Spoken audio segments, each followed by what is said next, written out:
Basically, I'm kind of turning into a human statue in the sense.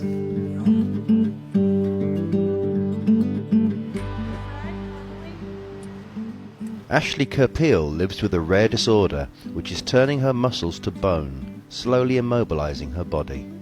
The condition, called fibrodysplasia ossificans progressiva, or FOP, affects roughly 800 people in the world, and Ashley is one of 300 cases known in the United States. We all have our own issues, whatever they may be. Some may be physical, some may be mental.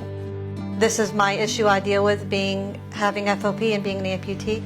Despite the fact she may become completely immobile, she's living life to the fullest and raising awareness of the condition to help others like her.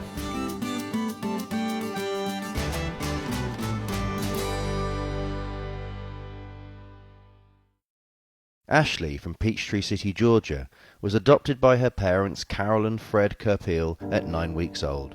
She was very healthy, she was sweet, she was an adorable baby girl, and we took her home, and it wasn't until she was about 2.5, almost 3 years old, when we noticed a lump come up on her back. At 3 years old, Ashley was misdiagnosed with infantile fibromatosis, and doctors amputated her arm. We were told she would be fine. We'd take her home at the end of the day. It was a pretty optimistic beginning and a pretty tragic ending on that same day. Around 6 months later, the hospital in Atlanta phoned to say that Ashley was really suffering from FOP.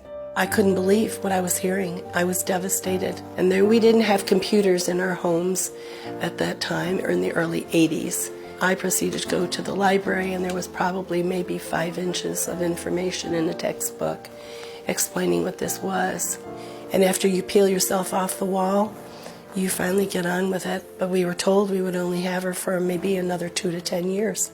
But despite the doctor's grim prognosis, Ashley survived and is now 32 years old, but it hasn't been easy.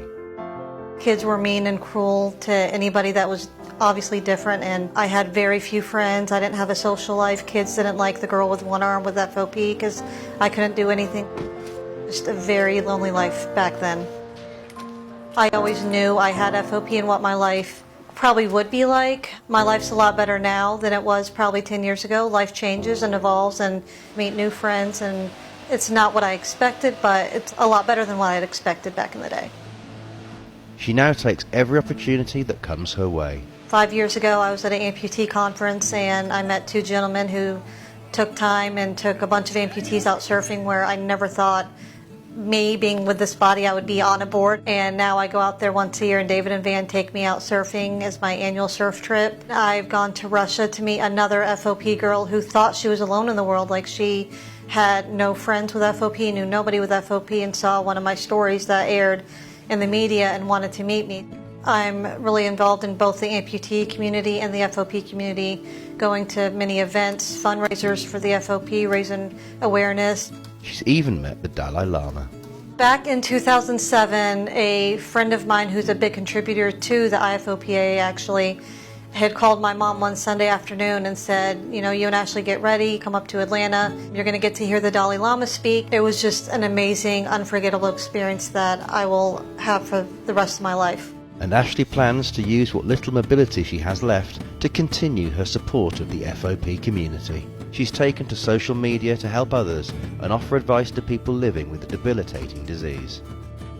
It warms my heart that I can help somebody feel better about themselves. I put so many hours into talking to parents where their kids just lost an amputation from whatever may happen. It's changed my world completely and fulfilled a void in my life that I really never knew was there. Proud doesn't even describe how I feel for Ashley. I'm proud of who she's become. I'm proud of just taking what she has and making the best of it. Ashley is probably one of the rarest people that I know that has the ability to keep her cup half full and not half empty. She's a good example to all of us. I am definitely living life as full as I possibly can.